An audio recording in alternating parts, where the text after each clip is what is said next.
AITUC ರಾಜ್ಯಾಧ್ಯಕ್ಷರು ಹಾಗೂ ಜಂಟಿ ಕ್ರಿಯಾ ಸಮಿತಿಯ ಅಧ್ಯಕ್ಷರು ಜನವರಿ 28ರಂದು ಸಂಜೆ 6 ಗಂಟೆ ಸುಮಾರಿಗೆ ಹೃದಯಾಘಾತದಿಂದ ವಿಧಿವಶರಾಗಿರುವಂಥದ್ದು. ಸದ್ಯ ನಾನೀಗ ಬೆಂಗಳೂರಿನ ವಿಜಯನಗರ ಅಂದರೆ ಅನಂತ್ ಸುಬ್ರಾವ್ ಅವರ ನಿವಾಸದಲ್ಲಿದ್ದೀನಿ. ಈಗಾಗಲೇ ಏನು ಅವರ ಪಾರ್ಥಿವ ಶರೀರವನ್ನು ವೀಕ್ಷಣೆ ಮಾಡಲಿಕ್ಕೆ ಸಕಲ ಸಿದ್ಧತೆಗಳು ಕೂಡ ನಡೆಸಿರುವಂಥದ್ದು. ನಾಳೆ ಯಾವ ರೀತಿಯಾದಂತಹ ಅಂತಿಮ ದರ್ಶನಕ್ಕೆ ವ್ಯವಸ್ಥೆಗಳನ್ನು ಮಾಡಲಾಗಿರುವಂಥದ್ದು, ಇದ್ರ ಬಗ್ಗೆ ಮಾತನಾಡಲಿಕ್ಕೆ ನಮ್ಮೊಂದಿಗೆ ಈಗ ಜಂಟಿ ಕ್ರಿಯಾ ಸಮಿತಿಯ ನಿರ್ದೇಶಕರು ಜಗದೀಶ್ HR ಅವರಿದ್ದಾರೆ. ಅವ್ರನ್ನ ನಾವು ಮಾತನಾಡಿಸ್ತಾ ಹೋಗೋಣ.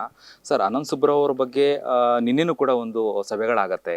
ನೀವು ಕೂಡ ಕರ್ನಾಟಕ ಟಿವಿಯೊಂದಿಗೆ ನಿರಂತರ ಸಂಪರ್ಕದಲ್ಲಿದ್ದೀರಿ. ಸಾರಿಗೆ ನೌಕರರ ಬೇಡಿಕೆಗಳನ್ನು ಈಡೇರಿಸುವ ನಿಟ್ಟಿನಲ್ಲಿ ಸಾಕಷ್ಟು ಹೋರಾಟ, ಅಂದರೆ ಕಳೆದ ಒಂದು 50-60 ವರ್ಷಗಳಿಂದಲೂ ಕೂಡ ಅವರು ಹೋರಾಟವನ್ನು ನಡೆಸ್ತಿರುವಂಥದ್ದು.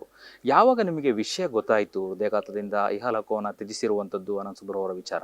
ಸರ್, ಇವತ್ತು ಸಂಜೆ ನಿಮ್ಮ ಜೊತೆನೂ ಸಹ ನಾನು ಮಾತಾಡಿದ್ದೀನಿ. ಸುಮಾರು ಒಂದು 5:50 ಸಮಯದಲ್ಲಿ ಮಾತಾಡಿದೆ. ನಾನು ಅಶ್ವಮೇಧ ಚಾನಲಲ್ಲಿ ಡೆಬೇಟ್ ಕೂತಿರೋದಂಥ ಸಂದರ್ಭದಲ್ಲಿ ಇನ್ನೇನು ಕಾರ್ಯಕ್ರಮದ ಮುಗಿತಾ ಇರ್ತಕ್ಕಂಥ ಸಂದರ್ಭದಲ್ಲಿ 6:40 ಸಮಯದಲ್ಲಿ ನನಗೆ ಗೊತ್ತಾಯಿತು ಸರ್. ಭಾಳ ಮನಸ್ಸಿಗೆ ಬೇಜಾರಾಯಿತು ಸರ್. ಯಾಕಂದರೆ ಇವತ್ತು ಸಾರಿಗೆ ಸಂಸ್ಥೆಯಲ್ಲಿ ಅವರು ಹಾಕಿದಂಥ ದಾರಿ ಏನಿದೆ, ಅವ್ರು ಹಾಕಿದಂಥ ಹೆಜ್ಜೆ ಸುಮಾರು 50 ವರ್ಷಗಳ ಕಾಲ ನಾವು ಅವ್ರ ಬಗ್ಗೆ ಮಾತಾಡೋಷ್ಟು ದೊಡ್ಡವರು ಅಲ್ಲ. ಯಾಕೆಂತಂತಂದರೆ ಅವರು ಸುದೀರ್ಘವಾಗಿ ಸಾರಿಗೆ ಸಂಸ್ಥೆ ನೌಕರರಿಗೋಸ್ಕರ 50 ವರ್ಷ ಪ್ರಯಾಣಗಳು ಮಾಡಿದ್ದಾರೆ.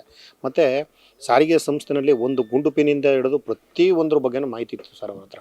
ಸರ್ಕಾರದ ಸಚಿವರೇ ಆಗ್ಬೋದು, ಸಾಮಾನ್ಯ ಮುಖ್ಯಮಂತ್ರಿಗಳು ಆಗ್ಬೋದು, ಅವ್ರ ಮುಂದೆ ಮಾತಾಡಬೇಕಾದ್ರೆ ನಮ್ಮಗಳ ಮುಂದೆ ಹೇಳ್ತಿದ್ರು, ಸಾರಿಗೆ ಇದರದ್ದು ಪಿತಾಮಹ ಭೀಷ್ಮನಪ್ಪ ನೀನು ಅಂತಕ್ಕಂಥದ್ದನ್ನು ಒತ್ತಿ ಹೇಳ್ತಿದ್ರು. ಯಾಕೆ ಅಂತಂತಂದರೆ ಅವರಲ್ಲಿ ಅಗಾಧವಾದಂಥ ಜ್ಞಾನ ಭಂಡಾರ ಮತ್ತು ಅವ್ರು ತಿಳ್ಕೊಂಡಂಥ ವಿಚಾರಗಳು ಇವತ್ತಿಗೂ ಸಹ ಕಮ್ಯುನಿಸ್ಟು ತತ್ವ ಸಿದ್ಧಾಂತಗಳನ್ನ ಅವ್ರು ಅಳವಡಿಸ್ಕೊಂಡು ಬಂದು ಕಾರ್ಮಿಕರಿಗೆ ಯಾವುದೇ ಕಾರಣಕ್ಕೂ ದೊಡ್ಡಾವರ್ತಿನಲ್ಲಿ ಹೋಗಬಾರ್ದು, ಒಳ್ಳೆ ರೀತಿಯಲ್ಲಿ ಹೋಗಬೇಕು, ನ್ಯಾಯದ ಪರವಾಗಿ ಹೋಗಬೇಕು, ಗಾಂಧೀಜಿ ಹಾಕೊಂಡಂಥ ಚಳುವಳಿ ಮಾರ್ಗದಲ್ಲಿ ಹೋಗಬೇಕು ಅಂತಕ್ಕಂಥದ್ದನ್ನು ಕುಣಿಸ್ಕೊಂಡು ಗಂಟೆಗಟ್ಟಲೆ ನಮಗೆಲ್ಲ ನೀತಿವಾದ ಹೇಳ್ತಿದ್ರು ಸರ್. ಯಾವುದೇ ಕಾರಣಕ್ಕೂ ಸಂಸ್ಥೆ ಅಂದರೆ ಹಿಂಗೆ ಇರಬೇಕಪ್ಪ, ನೀವು ಮುಂದಿನ ದಿನದಲ್ಲಿ ಪೀಳಿಗೆ ಆಗಿರಬೇಕು, ನೀವು ಸರಿಯಾದಂಥ ರೀತಿಯಲ್ಲಿ ನಡ್ಕೋಬೇಕು, ಅಧಿಕಾರಿ ವರ್ಗದ ಜೊತೆ ಆಗಿರ್ಬೋದು, ಸಾಮಾನ್ಯ ನೌಕರ ವರ್ಗದ ಜೊತೆ ಆಗಿರ್ಬೋದು, ಅವರ ಕಷ್ಟ ಕಾರ್ಪಣ್ಯಗಳ ಜೊತೆ ನಿಲ್ತಕ್ಕಂಥದ್ದಾಗ್ಬೋದು ಅಂತಕ್ಕಂಥದ್ದು ಸುದೀರ್ಘವಾದಂಥ ಸರ್ ಅವರಂಥ ಒಬ್ಬ ಜ್ಞಾನಿನ ಕಳ್ಕೊಂಡು ಇವತ್ತು ಸಾರಿಗೆ ಬಲವಾಗಿದೆ ಅಂತಕ್ಕಂಥದ್ದನ್ನು ನಾನು ನೇರವಾಗಿ ಹೇಳೋದಕ್ಕೆ ಇಷ್ಟಪಡ್ತೀನಿ. ಯಾಕೆ ಅಂತಂದರೆ ಸಾರಿಗೆ ಅಂತಂದರೆ ಅನಂತ್ ಸುಬ್ರಾವ್ ಅಂತಂದರೆ ಸಾರಿಗೆ ಅಂತಕ್ಕಂಥದ್ದೇ ಜಗಜ್ಜಾಹೀರಾಗಿ ಹೋಗ್ತಿತ್ತು. ಒಂದೇ ಒಂದು ನಿರ್ಧಾರಗಳಾಗಬೇಕು ಅಂತಂತಂದ್ರೂ ಅನಂತ್ ಸುಬ್ರಾವ್ ಅವರನ್ನ ಭೇಟಿ ಮಾಡ್ತಾಯಿದ್ರು. ದೊಡ್ಡ ಮಟ್ಟದಲ್ಲಿ ಯಾವುದೇ ಸಾರಿಗೆ ಸಚಿವರಿದ್ರೂ ಸಹ ಸರ್ಕಾರಕ್ಕೆ ಸಂಬಂಧಪಟ್ಟಂಥವ್ರನ್ನೇ ಅನಂತ್ ಸುಬ್ರಾವ್ ಹತ್ರ ಒಂದು ಮಾತು ಕೇಳ್ರಿ ಅಂತಕ್ಕಂಥದ್ದು ಬರ್ತಿತ್ತೇ ಹೊರತು ಅವ್ರ ಬಗ್ಗೆ ಎಲ್ಲೂ ಸಹ ಮಾತಾಡ್ತಾ ಇರಲಿಲ್ಲ. ಆದರೆ ಇತ್ತೀಚಿನ ದಿನಗಳಲ್ಲಿ ಅವರು ಏನು ಸಾರಿಗೆ ನೌಕರರಿಗೆ ಒಂದು 24 ವೇತನ ಒಪ್ಪಂದವನ್ನು ಕೊಡಿಸ್ಬೇಕು ಮತ್ತು 38 ತಿಂಗಳ ಹಿಂಬಾಕಿನ ಕೊಡಿಸ್ಬೇಕು ಅಂತಕ್ಕಂಥದ್ದು ಬಹಳ ಕೊರಗಿತ್ತು.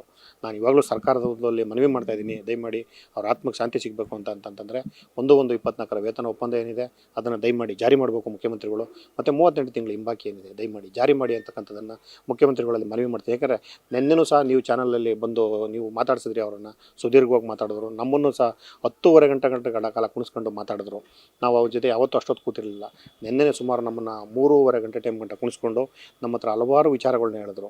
ಅವ್ರ ಮನಸ್ಸಲ್ಲಿ ಇದ್ದಿದ್ದು ಒಂದೇ, ನಾನು ಏನಾರು ಆಗಲಪ್ಪ, ನನ್ನ ಜೀವ ಇವತ್ತೇ ಹೊರಟೋಗ್ಬಿಡಲಿ, ನನಗೆ ಸಾರಿಗೆ ನೌಕರರಿಗೆ ಒಂದು 24 ವೇತನ ಒಪ್ಪಂದ ಮತ್ತು 38 ತಿಂಗಳ ಹಿಂಬಾಕಿ ಕೊಟ್ಟೇ ಹೋಗ್ಬೇಕು ನಾನು ಅಂತಕ್ಕಂಥದ್ದೊಂದು ಭಾಳ ಅವ್ರ ಮನಸ್ಸಿನಲ್ಲಿ ಇದ್ದಿತ್ತು ಸರ್. ಹಾಗಾಗಿ ನಾನು ಮತ್ತೊಮ್ಮೆ ಸರ್ಕಾರಕ್ಕೆ ಮನವಿ ಮಾಡ್ತಾಯಿದ್ದೀನಿ, ದಯಮಾಡಿ ಅನಂತ್ ಸುಬ್ರಾವ್ ಅವರ ಆತ್ಮಕ್ಕೆ ಶಾಂತಿ ಸಿಗಬೇಕು ಅಂದರೆ 24 ವೇತನ ಒಪ್ಪಂದ ಏನಿದೆ ಸಾರಿಗೆ ಸಚಿವರಾಗಿರ್ಬೋದು, ಸನ್ಮಾನ್ಯ ಮುಖ್ಯಮಂತ್ರಿಗಳಾಗಿರ್ಬೋದು, ದಯಮಾಡಿ ಅದನ್ನು ಜಾರಿ ಮಾಡಿದ್ರೆ ಅವ್ರ ಆತ್ಮಕ್ಕೆ ಶಾಂತಿ ಸಿಗುತ್ತೆ ಅಂತಕ್ಕಂಥದ್ದನ್ನು ನಾನು ಮನವಿ ಮಾಡ್ತೀನಿ ಸರ್. Thank you sir.